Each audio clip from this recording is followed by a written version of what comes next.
So it's going to be a funky bow where the tails are going up and down. So I'm going to get started by loading my spool holder on my Easy Bow Maker. And I am going to start off with an 8-inch tail. And I am going to dovetail that. So I just fold it and cut it up towards the open part of the fold. Now this is 8 inches long on the first tail I'm putting in. And then I'm going to twist it when I come to the middle. Okay. Now I'm ready to make my loops. They're going to be smaller at 5.5 inches to start the background of the design. So 5.5. This ribbon is so fun. It's like a fuzzy sweater for fall. 5.5. Come in and twist. So we're just layering it up. Really sweet. Is it 5.5 over here? Yep. 5.5 here. I just want to make sure I was doing it right. Then I scrunch when I'm done with my loops. And I'm going to trim that. And I'm going to do my other tail. Take and dovetail it. Look at there. Okay, and separate these out. Get some nice motion going on there. Isn't that great?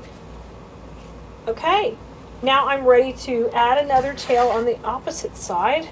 And I'll try to match it to the same length. I just take and measure so it's pretty close. We can always trim the tails down too if we need to. I am dovetailing both ends, so I just fold it and cut up from the dovetail, just like this. And we're going to go on the other side. And push that down. So I want these to work opposite and then my loops.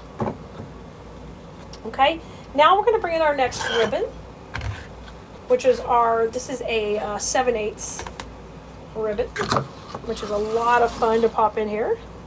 We'll dovetail it again, same thing.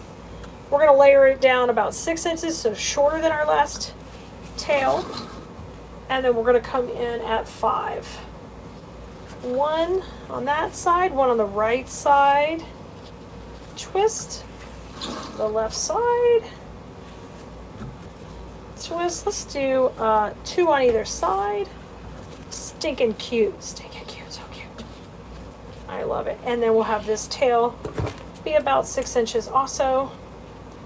And we will dovetail it as well. All right. So we are done with our bow. It is a 2-2 recipe. Super simple, super sweet. We don't want to overdo the bow and take away from all the cuteness of the sign. So I'm going to put my finger on the top, bring this up while I am adding pressure to the center. And then I'll wiggle that around through my fingers, and now we'll fluff this up. Okay? I'm going to get it all fluffy and cutesy. And separate these out. That precious. And get the tails going. That look great. Really open that up, get all that movement. Now I'm going to need a cable tie in the back to attach it to the cluster. So I am going to need it to go the other direction. No, this will probably work. I'm just going to put it in there like this and get it really tight. That's how we'll be attaching it to the cluster and to the hanger when we put it on. Look how cute it is.